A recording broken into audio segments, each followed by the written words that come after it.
Okie dokie. Welcome to Fiery Discourse, your podcast and media featuring dragonesses, female dinosaurs, and other similar stories and skillies. I'm your host, Ludmillanon, and with me are my co-hosts, Angron, LuckyEevee, Stryker, Mathmachine, and Jordan. Today is our 59th episode, and we're discussing the 1990 Adventures of Super Mario Bros. 3 episode, Reptiles in the Rose Garden. So, let's get things started. Where are the first two?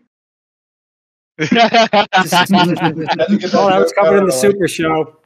It's the Super Mario Brothers Super Show! Except not really. Yep. Minus No, Luabano. sorry, this is not it. The Super Mario Brothers Super Show was a surprise smash hit for Deke Entertainment. It actually did really well in the ratings, got pretty decent reviews, all things considered, and apparently they were going to greenlight a second season. But Nintendo refused to give them the license, apparently because they did not like the Super Show. However, with the upcoming release of Super Mario Bros. 3, they needed a new cartoon to be based on their upcoming game.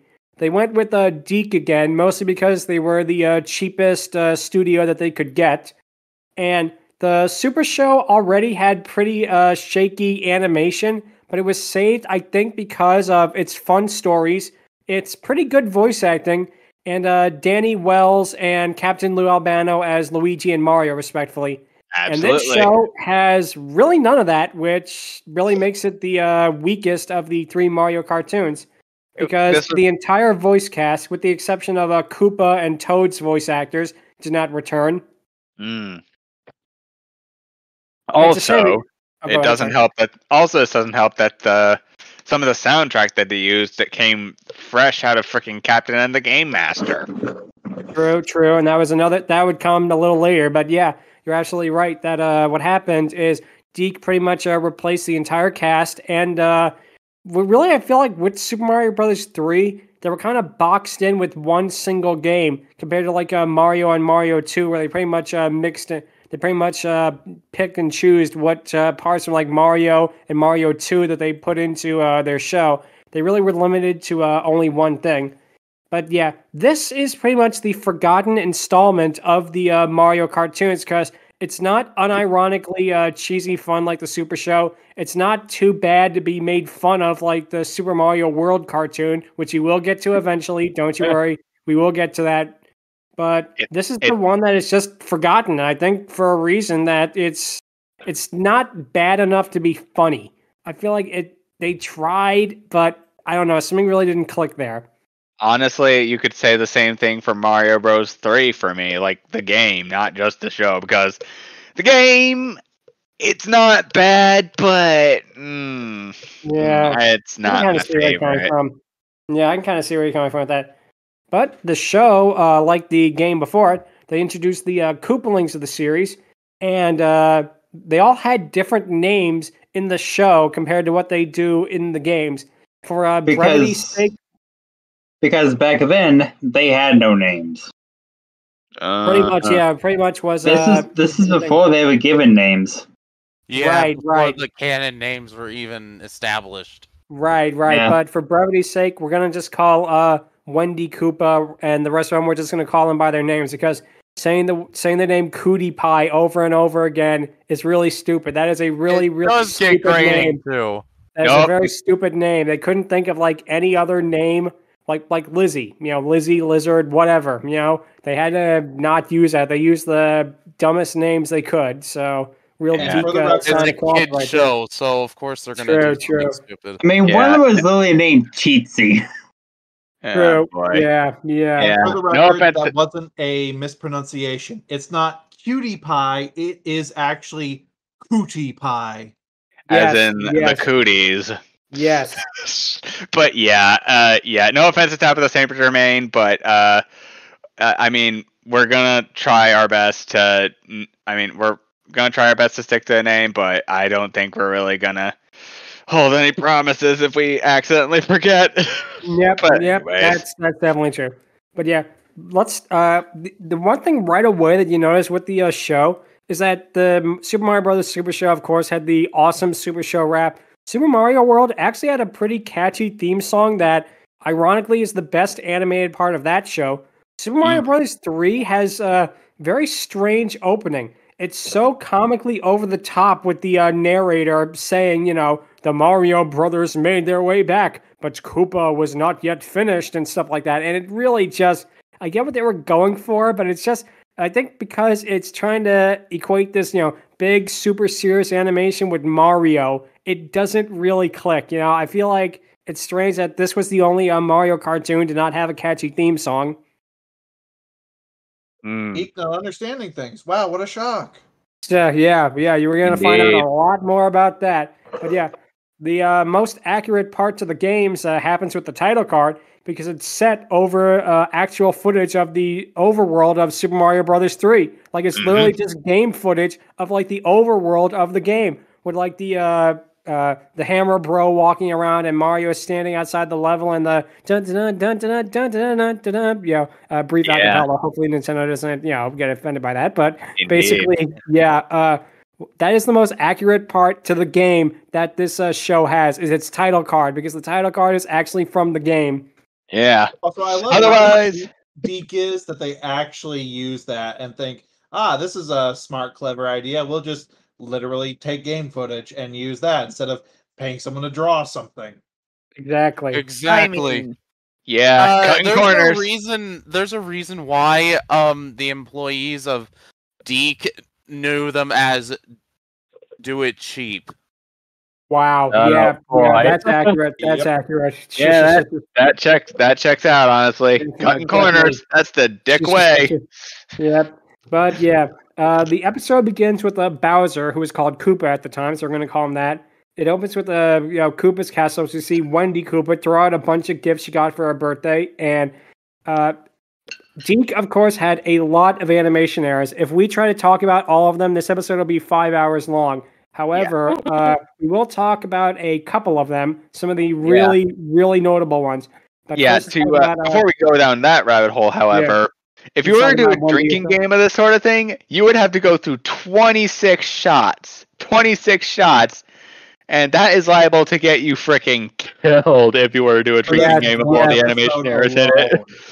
And even then, then, a lot of them weren't that noticeable. They certainly popped up once or twice, but don't do a drinking game of that. You will die. Definitely not. But of course, we get to see Wendy Koopa here, and she's voiced by Tabitha St. Germain. Now, if that name sounds familiar, it's because she is best known for her work with the Ocean Group, and probably most famously, Rarity and Princess Luna on My Little Pony Friendship is Magic. And she sounds a lot like Rarity in a lot of parts of the episode. And we'll definitely point that out when it happens, because it is very, very noticeable. There's a part in early season 1 on My Little Pony Friendship is Magic, the part with Rarity getting kidnapped by the dinosaurs. She goes, "You want whining? This is whining." And it sounds a little bit like, a more adult version of her Wendy here. So I wonder if she, subconsciously called back to this character from this cartoon. Exactly. My big problem with Cootie Pie or Wendy here, however, she does that job a little too well. Yes. I don't think it's a little much. Yeah. I could not. I almost turned off the episode. I hated it so much. Wow. It's so freaking loud. Like, compare that to Mario, Koopa, Bowser, whatever, and the other characters, and good lord, it honestly nearly drowns out the music. It's that loud. Yeah. Deke were also notorious for bad sound editing and for having bad recording booths, so their audio sounded like shit. Less sounded like shit and more like Cootie Pie when Cootie Pie pretty much sounding so freaking loud. Oh man, it was really freaking loud. Yes, very much. It was annoying. It was loud. That's pretty much this version of Wendy in a nutshell. Wendy, she is not. And the version from the Super Mario World cartoon, which you will get to in a little while, which will be a couple later on in the future, shall we say? But indeed. Well, it's also here that we find the first animation error, because when Wendy is throwing a tantrum, kicking her, beating her fist on the ground, that she's wailing, and the mouth is not even moving. This is like immediately noticeable because I hold on this shot for like 3 seconds, which for animation time is a really long time. Then it cuts back to Koopa talking. Then it cuts back to Wendy, and it's the looped animation from before. This is like absolutely, pathetic level of stuff that they had to loop animation, and we're not even 30 seconds into this cartoon. Do it cheap. That's the dick way. Yep. But anyway, King Koopa basically says that he'll get her anything that she wants for her birthday, and Wendy says that she wants America for her birthday. Sadly, she is not talking about the band, because having the song Horse with No Name in this episode would have made it a lot more better. Yeah. It would have made it a lot better. Yeah. Indeed. And as for the state itself, I mean, you can't do any worse than the presidents we already got. So. Several of them, yes. Please insert your political figure of choice here. Yeah. Let's just leave it at that. Yeah, but there's a really interesting aspect with the show taking place in both the Mushroom Kingdom and the quote unquote real world that is our Earth. Because in the original show, the Mario Brothers were lost in the Mushroom Kingdom trying to get home, and then this show's a setup is that they made it home, but then Koopa tried invading, and now they have to keep on stopping him. I don't know if this show was foreshadowing the '93 Mario movie or what, but it's very similar. Unfortunately, we do not get to see Dino Hatton, although knowing Deke, they would have screwed that up too. Honestly, I'm calling this now. This Mario 3 thing was the precursor to Mario is Missing and Mario's Time Machine. Because that could take place, It's also jarring to me that they do refer to it as the real world rather than the human world. It feels weird too. They are acknowledging that they're video game characters. Exactly. It's very, very strange. We then see a transition that is the exact same transition they used from the Super Show, just with the Mario 3 warp pipe sound effect played on it. We then see Mario, Luigi, Princess Peach, and Toad as they're walking through the Mushroom Kingdom on a peaceful day. There's a close-up of Luigi here, and where he's talking, we actually see, and maybe I just noticed this because I have good eyes, in the corner while he's talking, you can see some artifacts from the animation cells. So, that again is another error. But again, we're not just here to point out animation errors. We're actually going to talk about the cartoon itself. Take a shot. It's here that we get to see one of Koopa's airships where it fires cannonballs at all of them. One touch that I will admit they did a good job with was the Mario 3 airship music. I give them credit for actually knowing to play the airship music when an airship appears. Also, a funny thing, they called it the Doom Ship, I think, the first time around, but I heard it as Dual Ship. And then I heard it as Dual Ship, and I'm like, oh hey, Bowser can do rush duels with the boys up there. Rush duels at like 5 minutes an hour.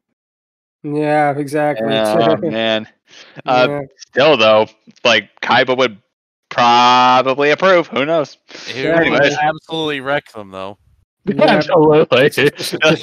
No denying that. I mean, they're all reptile and dinosaur archetypes. True. Absolutely. Very, very true. So a bunch of chain chomps are basically fall from the ship and they bite our foursome's legs.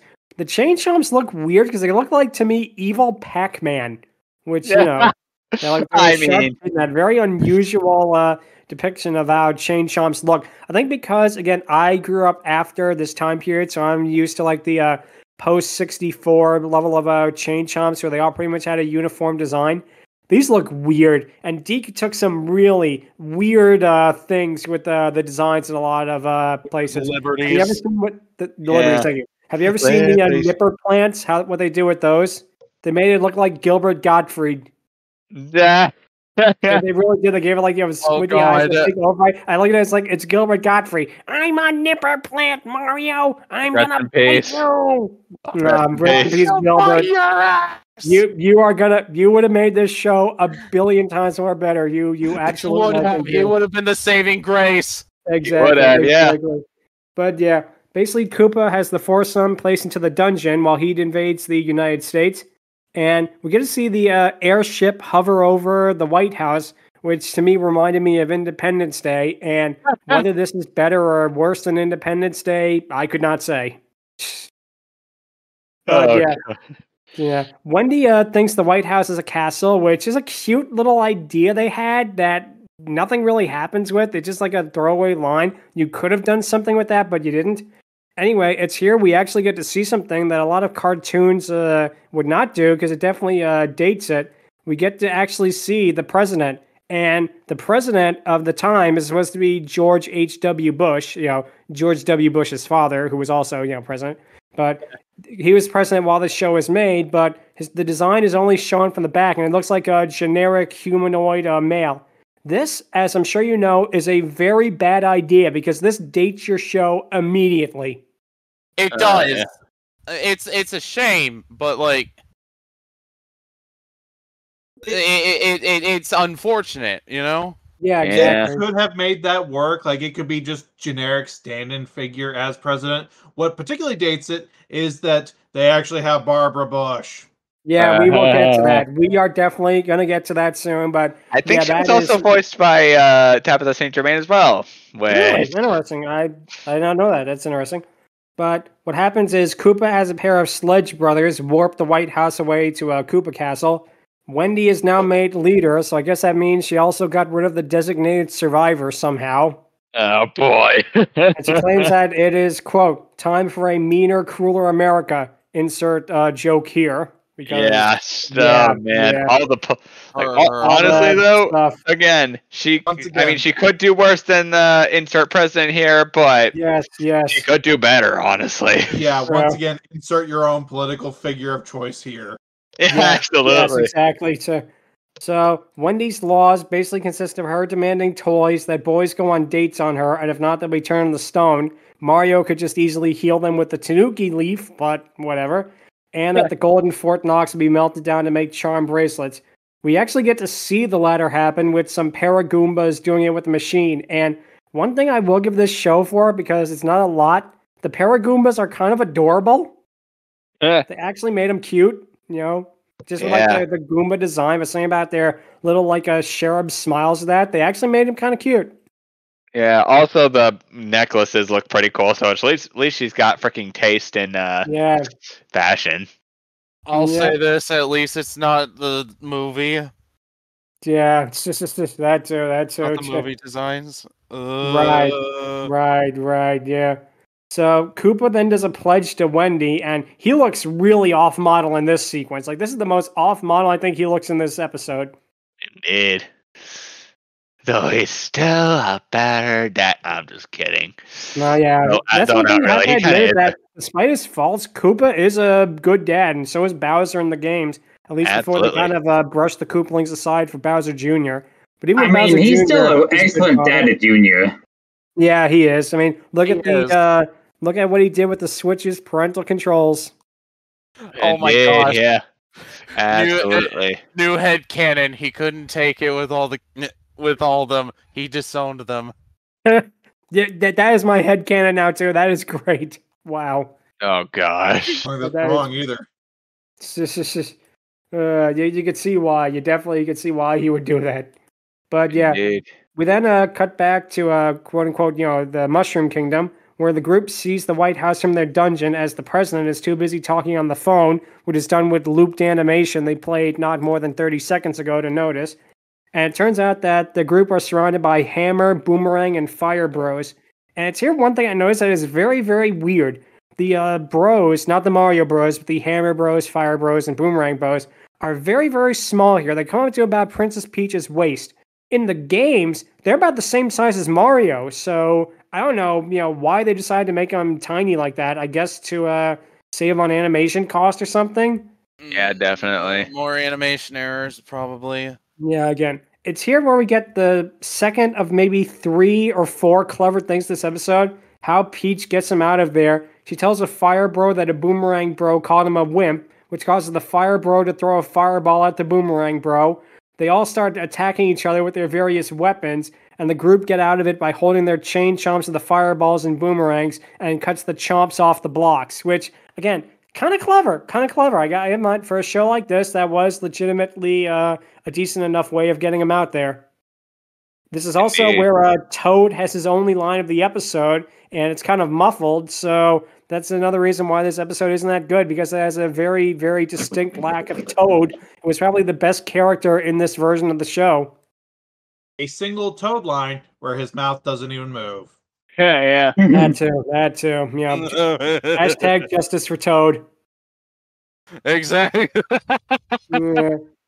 But yeah, the group all run out of the cell and they hop down a warp pipe that takes them out of the prison. And then we get to see the rest of the Kooplings show up, which I gotta admit, nice touch, that they actually remembered to have all of them show up at once.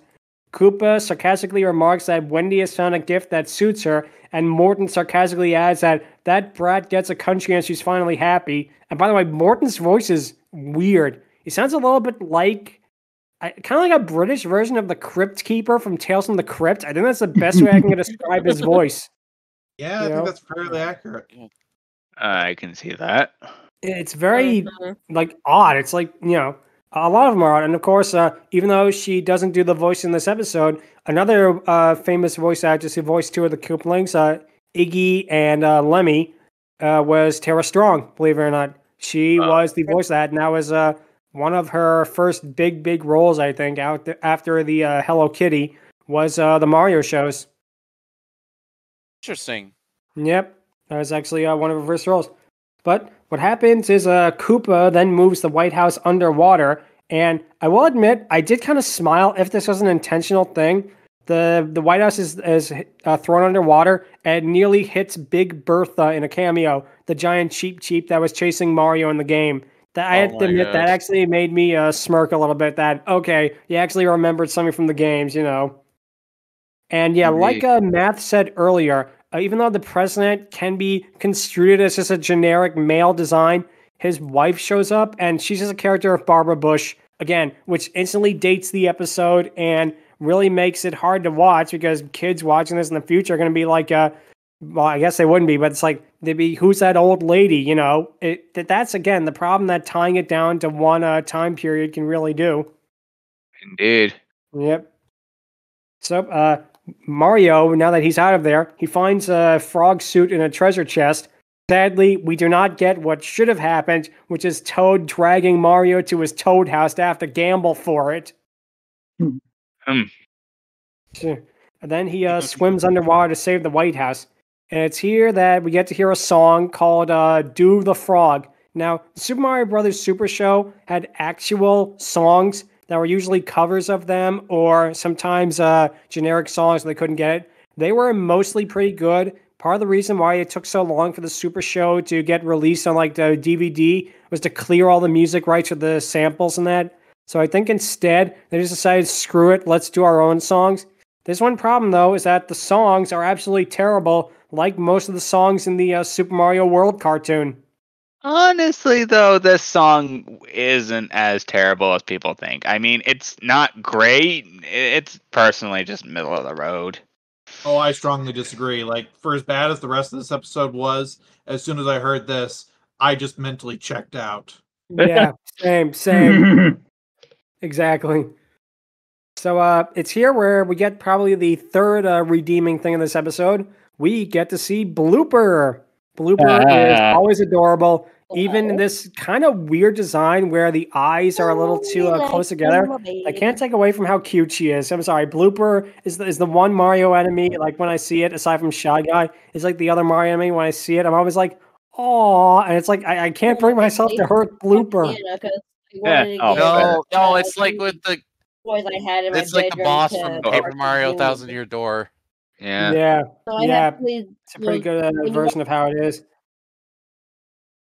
So Mario basically has to swim away from Blooper. He hops on some note blocks as the Blooper and the Blooper's babies. Hold up, is in the game. Yep, they continue to. What are you doing? Everything all right? But anyway, continuing, yeah. Blooper and her babies basically bump into a note block before Mario sits on a rock, only for it to be a jellyfish. What happens is the jellyfish basically chases Mario, and it's here we get another interesting thing. Jordan, everything all right? I think somebody should mute her really quick. That's right. That's right. But anyway, what happens is a blooper. No, sorry. What happens is Mario sees a pipe that's in the background. He goes into it and he arrives in the foreground. Did this show predict Mario Wonder? We may never know. Indeed. Yeah. So what happens is Mario finally makes his way to the doors of the White House and opens it, only to cause both Waters and Cheep Cheep to enter. It's here we get something that is such a missed opportunity, and I heard it actually perked up, and when the reality of it happened, I really got kind of annoyed. What happens is the First Lady asks Mario if he's from the Secret Service, only for Mario to say he's from the Super Mario Brothers Super Plumbing Service. And it really bugged me because I thought he was going to say the Super Mario Brothers Super Show, which that would have redeemed this whole thing if he said, "Hey, paisanos, it's the Super Mario Brothers Super Show." Yeah, exactly. Honestly, I heard that and I was like, "It's the Super Mario Brothers Super Plumbing Service." Yeah, it sounds like that too, which is very. He wants to say it, but. Yeah, he wants to, but it goes from honestly, I hear it going like from flamboyant to freaking just like basic with those last two words. Yeah, it's like he says so and then it just kind of stops. But we get to see Mario actually use his plumbing skills, which happened a lot more in this series than the games for a while, because for a while they kind of forgot about the actual plumbing things that Mario can do. What happens is he draws the water out of the interior and exit onto the side, which somehow causes the White House to float on the water in a very, very weird moment that really shows a deep lack of anything, really, planning. Indeed. Especially in the Super Mario 3 show. Yeah, exactly. Yeah. That's actually not how Blooper looked in this episode, by the way. For those of you listening, LuckyEevee posted a picture of Blooper. It kind of looks like that, but it's a little more squat. Yeah, it looks like it looks like one of those ghosts you'd see on Scooby-Doo or something like that. Definitely. So what happens is the Mario Wiki doesn't actually have any pictures of Blooper from the show. Only Super Show. That's interesting. I wonder why that was. But anyway, getting back to this one. What I posted was the blue from one of the Japanese OVAs. I see. Yeah, that makes sense. Yeah, the OVA. That was a good version. But yeah, Peach, Luigi, and Toad roll up to Mario and tell him that Koopa is using the airship to attack the rest of the world, including London, Paris, and Brooklyn, the last of which really gets Mario upset. And it's here that we actually get one thing that is extremely rare for this show, an actual, legitimately funny scene. Because Mario and Luigi try to sneak aboard the airship dressed as the Sledge Brothers, but the Sledge Brother on board looks at Mario and Luigi and says, "Oh, hey, Mario, have you gained weight?" And it's just something that, I don't know. It's like maybe the perfect timing or the perfect gag or something like that. It really works. It is kind of clever. And it's something that, somebody tried. Somebody actually gave it their all, and they hit one ball out of like 5,000, missed ones, Yeah. One joke hit and 99.9 million misses. It's like Charlie Brown hitting that one home run after like a million freaking failed hits and whatnot. Exactly. But yep, the Sledge Brothers all start throwing their hammers at Mario and Luigi, who manage to get to a cannon. Mario flies the airship while Luigi is manning the cannon.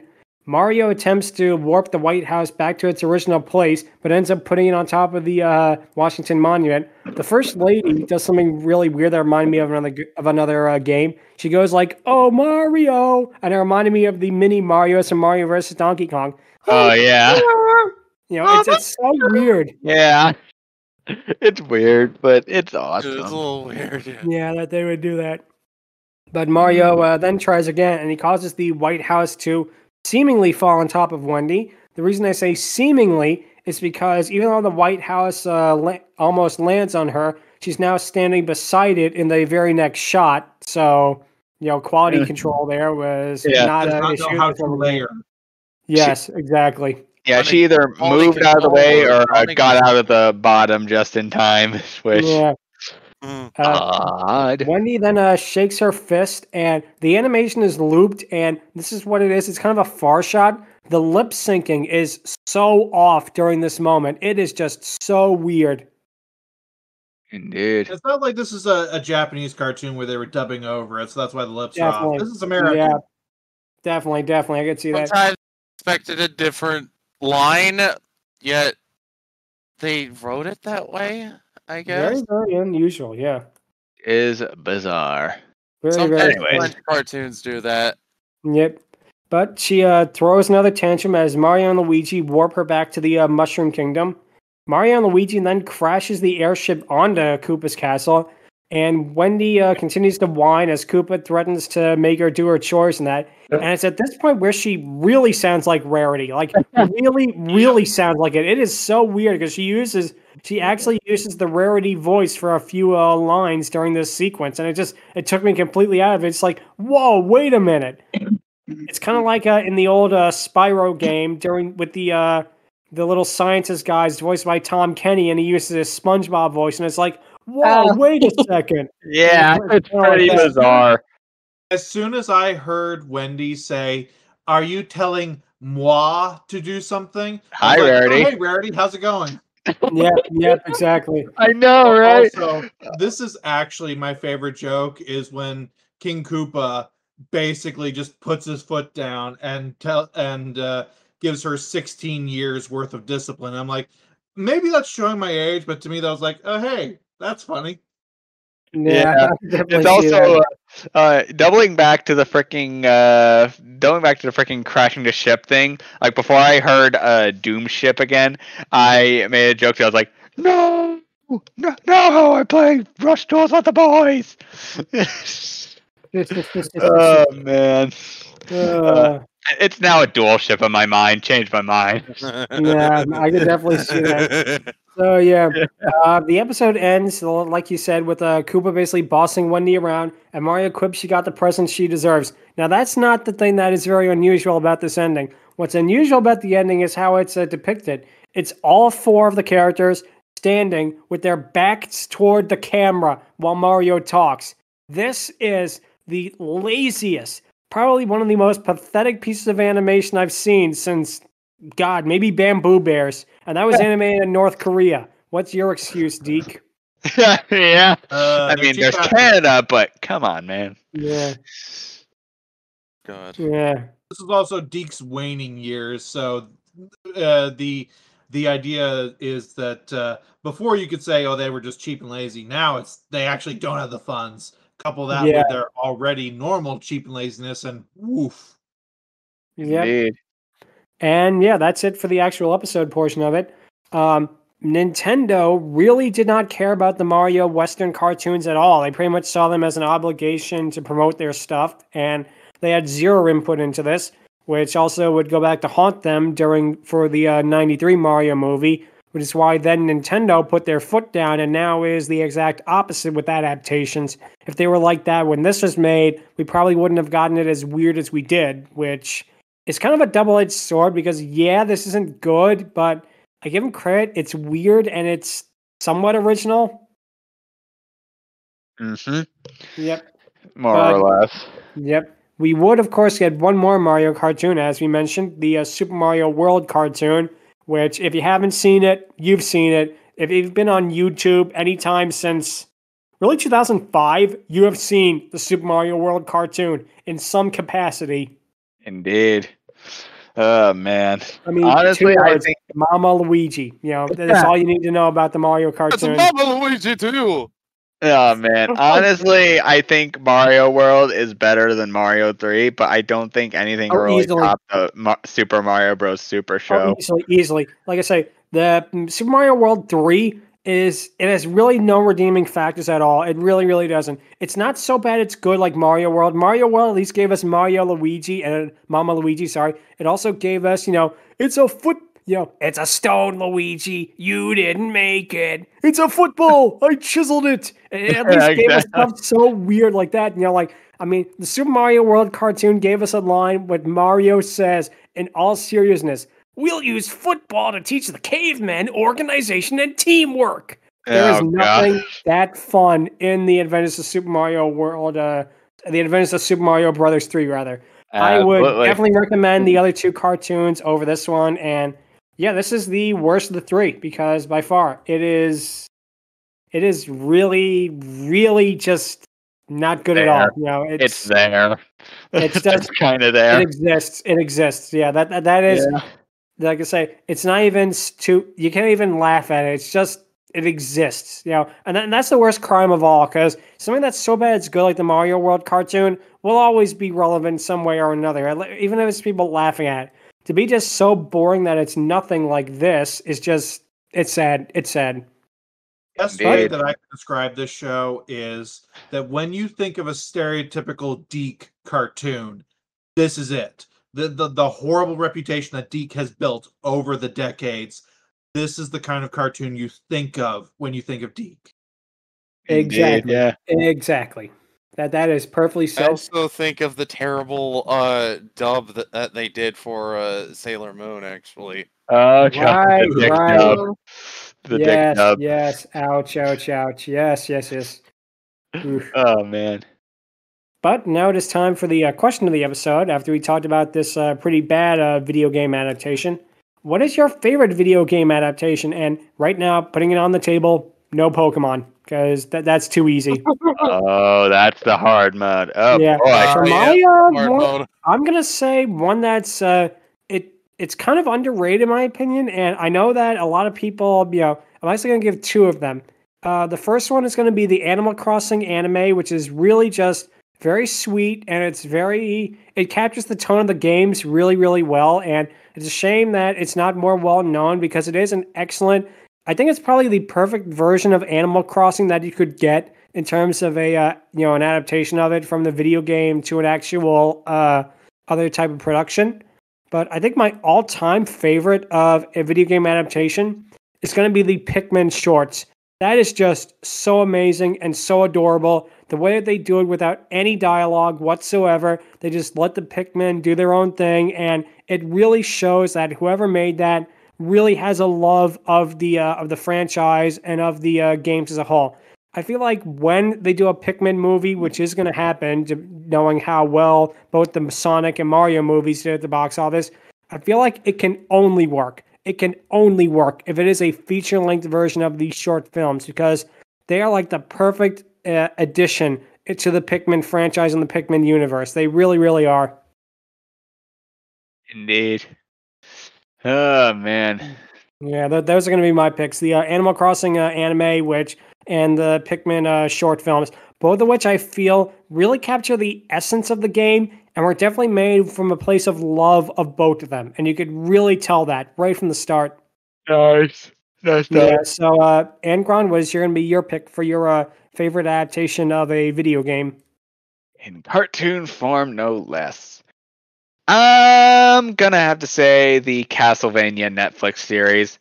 Because, yeah, let's be honest, Konami's kind of gone down the drain as of late, barring Yu-Gi-Oh! And, again, the Castlevania shows. Two other shows would come along to try and mirror what Castlevania ultimately did. We have Seis Manos, which really felt dull, and Blood of Zeus, which, good lord, was uberly brutal and uncomfortable to sit through. Castlevania, meanwhile, good lord, that was a great experience from beginning to end. It's not my absolute favorite. There are others in Netflix's lineup that absolutely do more than freaking Castlevania, but it's definitely in my top 5, I dare say, because Castlevania has so much charm. It mainly tackles Castlevania 3 for the most part, minus a certain noble thief that exists in the game, but don't really care. I mean, it tells its own story. It more or less has amazing animation and action. Like, good lord, this was a very enjoyable romp to sit through. Like, I really wish Konami would do this more often. Like, actually, like, practice their craft and, like, acknowledge that, hey, we have franchises right here, so let's actually do some good. I mean, to be fair, nowadays they are doing some good with their franchises, barring the freaking pachinko machines. What was I gonna say? Contra Operation Galuga. I'm hearing some good things about that. So they're not completely lost, and stuff like Castlevania is further proof of that. So I'm gonna give Castlevania the freaking spot it deserves on this thing. I've yet to see Nocturne, so all of you out there are like, hey, where's Nocturne? I haven't seen it yet. But yeah, I'm gonna put Castlevania on this freaking thing. That's a great choice right there. Because yeah, that is an excellent adaptation. You know, absolutely really captures the game. Also giving it a lot more of a backstory too, especially with like what they do with Dracula. I thought it was really well done.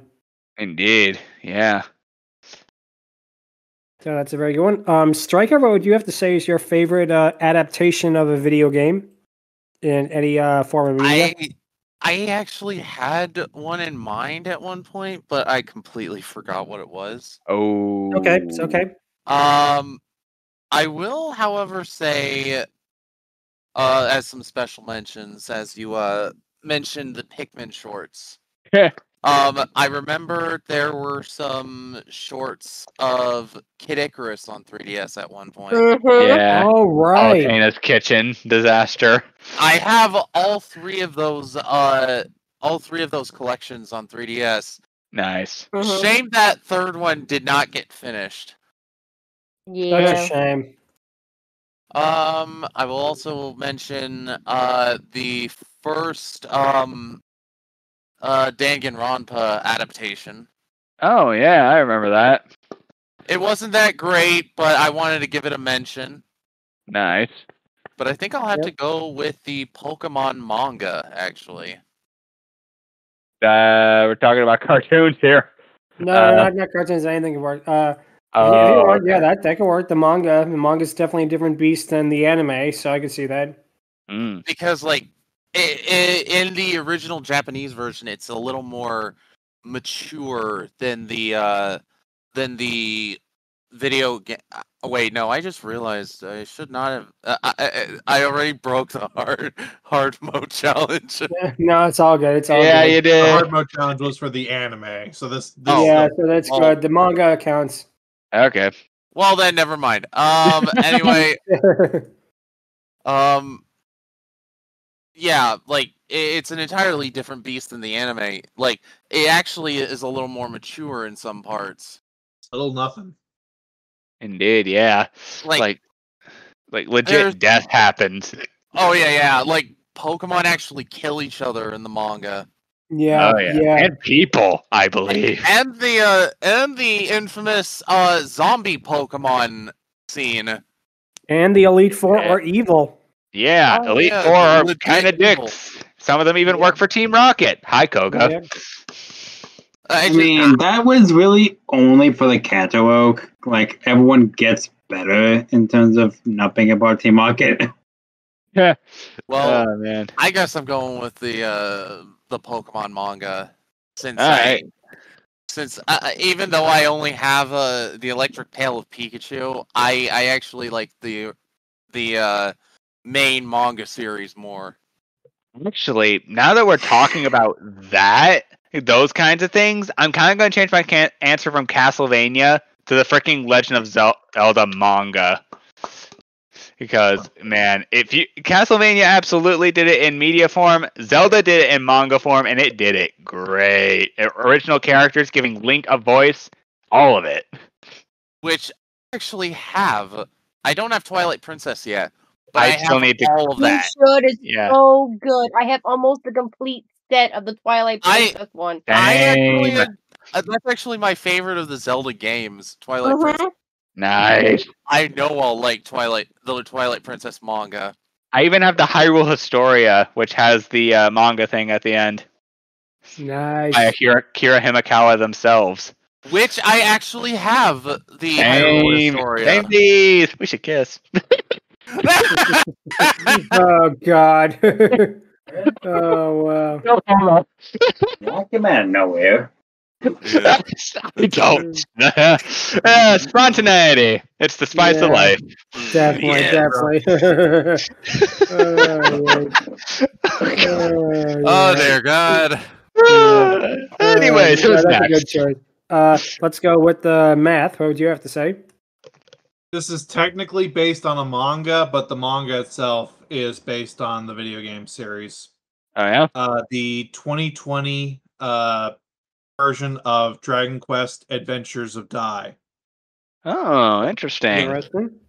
Dragon Quest is my favorite JRPG series. Nice. It is just so good. The worlds are all so fun. The characters are very well made. And speaking of, I just need to take a minute to pay respects to the creator of the damn thing entirely, Akira Toriyama. Adieu. Rest in peace. Rest in Legend. peace. Holy An shit. absolute legend. Yeah. An absolute legend, and the world is worse off without having him. Rest in peace, Toriyama. Soon. Oh, Yeah. God. Rest But the manga, while not having been made by Toriyama, was completely taken from the Dragon Quest worlds. So you can see his character designs, you can see his creature designs, you can see his world building and storytelling in the manga and the anime. And there's just something just really... It works on a subconscious level where you just feel happy. There's seeing something all of special these that things. makes it work. Very much so. Yeah, Netflix did a movie of Dragon Quest, actually. Oh yeah. Yep. Your Story. Your Story, yes. Which was, I think, based off of... I forget if it was 4 or 5, but it was a weird choice because it was the most convoluted story that they could have chosen. They could have chosen any game, and they went with the most convoluted one. I have not played a lick of Dragon Quest, but I will take your word for it. I do like Hero and Smash, though, so we'll see. Yep. Anyways. Yep. That is definitely an excellent choice right there. So, Jordan, what would you have to say is your favorite? Mine would probably be the Devil May Cry series, which I have. I forgot that exists. Interesting. Wait, what? The Devil May Cry. There was an anime on Netflix based on the video game Well, we used series. to have it on Netflix, then they don't make them anymore because it's too dark and what little kids is gonna see? Oh look! Tick! Oh, I see tits and blood. I mean, they're not wrong. I mean, this is Devil May Cry. You're based off of Dante's freaking Inferno, so yeah. So, I mean, it's good. And it's I always look at the Devil May Cry series as sort of the and it's proto, just right off like before the Castlevania video series. game hits of Devil May Cry 4, and it leads up to all of that stuff a bit. And there are other great anime game genres like Berserker that Netflix once had, but now that's gone because, again, we have dark, gory scenes, and you see a lot of naked points. I'm like, oh my! But it's great. There are a lot of great games, anime tension or movies. Like, we don't talk about the Mario movie that came out in 1993. I kind of liked it. It has its quirkiness. Yeah, I'll admit. I'll stick with my Devil May Cry one because it's so good. You hear Dante being Dante and being caring for a kid that may be an heir to a huge amount of money. And he's like, I need my money. Not until you pay me back, Dante. Fine. Indeed. Yeah.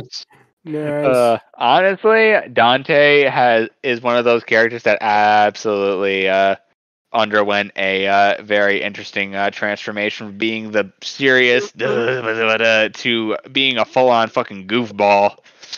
Oh man, and I am all for it.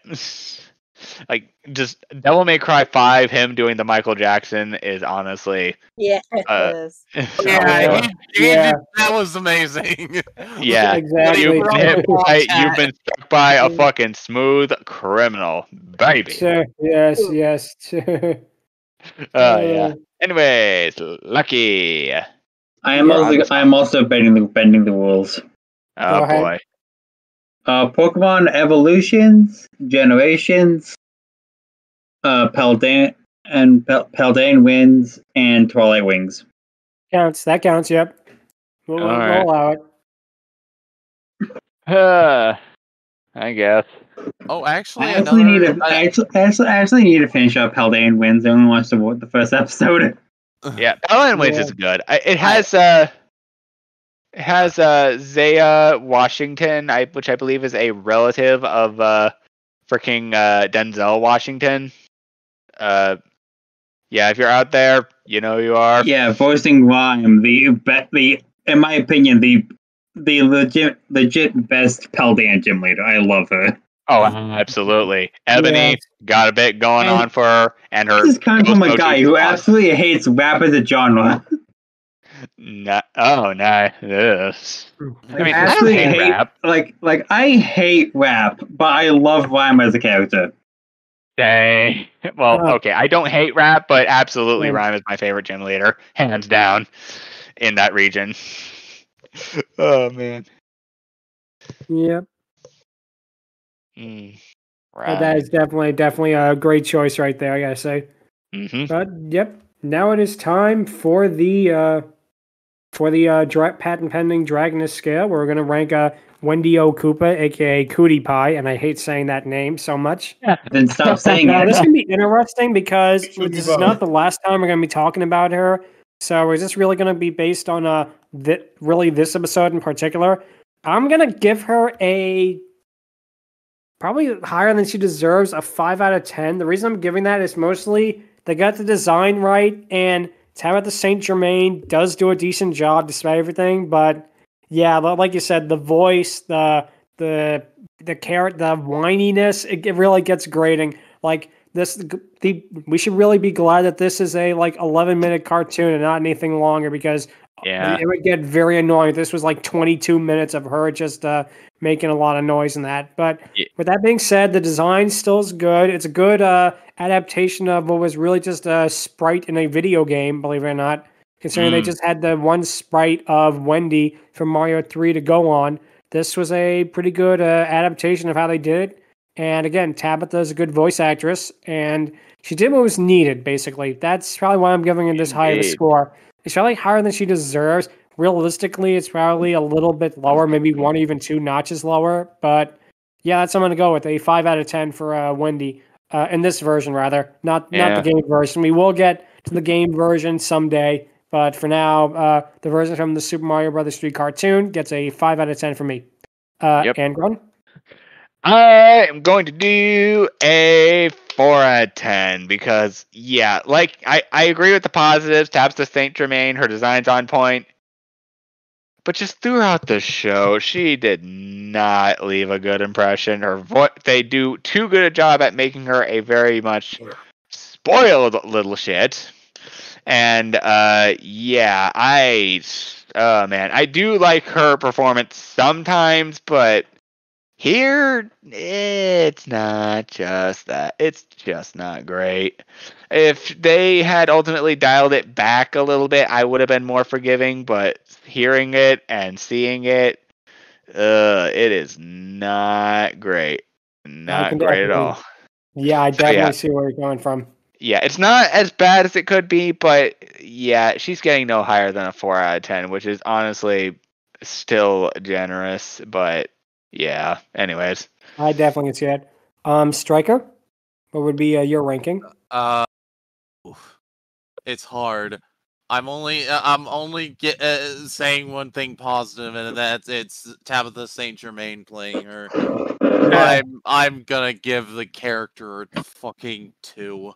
Wow, that's one of the lowest scores we got yet for any Dragoness. Wow. Do I hear a 1? Don't tempt me. Don't tempt me. Wow. I have nothing else to say about her other than I hated this. Yeah, I could definitely see that. I did not like this version. Yeah, honestly, the game version's better because, not that annoying of a voice, minus Tabitha St. Germain, and also a little bit more graceful and a little bit less, freaking that from the show. Like, she is absolutely evil, but she has more of a refined element to her, as it were. And that is something I appreciate the heck out of Nintendo for doing. But Dick, yeah, do it cheap, just don't work here. Absolutely. I definitely can see that. Yeah, perfect reasoning right there. Math, what would you have to give her? Yeah, I'm just gonna have to go 5. Wendy is my favorite of the Koopa kids. Same, actually. And her design is relatively spot on, so I give them credit for that. Like, good interpretation of it. But good God, I have to believe the producers were speaking to Tabitha and were like, okay, we need you to make her whiny. Okay, like this? No, whinier. Okay, like this? No. Like that? Like that? Like that? Oh, God. All I can think is fucking the Star Wars meme. Yeah. Exactly. Oh, God, yes. Aaron doing the same, or like Aaron just going like, like stuffing an M&Ms in his mouth. Oh, yes. Yeah. Yes, exactly. I get what they were trying to do with Yeah. her. I really do. I don't hold Tabitha St. Germain in any disregard for this, because I don't think this is her fault. I think this is Yeah, she purely on did the too producers. good a job here. But good God, they went Yeah. too hard. You can still see the proto rarity in this too, which is weird. Like you especially in that last few lines, you can hear rarity right there. So this is not Tabitha. She absolutely knew what she was doing. She just didn't have a choice in this regard, and she was able to refine it for a much better character and production later on. Exactly. Indeed, yeah. And Lucky? Like, I don't know, 3. Middle ground? I honestly have expected someone to say 3, I'll be honest. Like, she's not even my favorite Koopaling. Okay. Honestly, Ludwig. Fair. Valid. Ludwig's my second favorite. That's fair. Like Ludwig. Ludwig's my second. Yeah, he's great. Yeah. Yep. Oh, man. Ludwig. Honestly, I like how they portray Morton nowadays, too. Yeah, they I did like a good job with him, too. Like Morton nowadays is just a dumb boo, and I love it. Yeah, same. Yeah. They also, I also like what they did with Roy, making him look like freaking Frankie from One Piece a little bit. Now you can't see it, people. Yeah, it's just...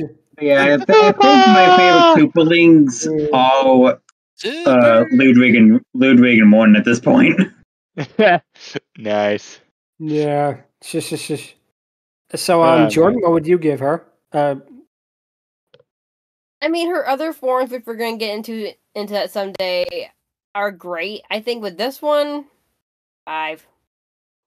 I mean, her acting is fantastic. She's the only girl out of a lot of brothers, and she's like, I'm the princess. Give me attention. I'm going to be whiny and spoily brat. So yeah, she's the token female of the Koopalings.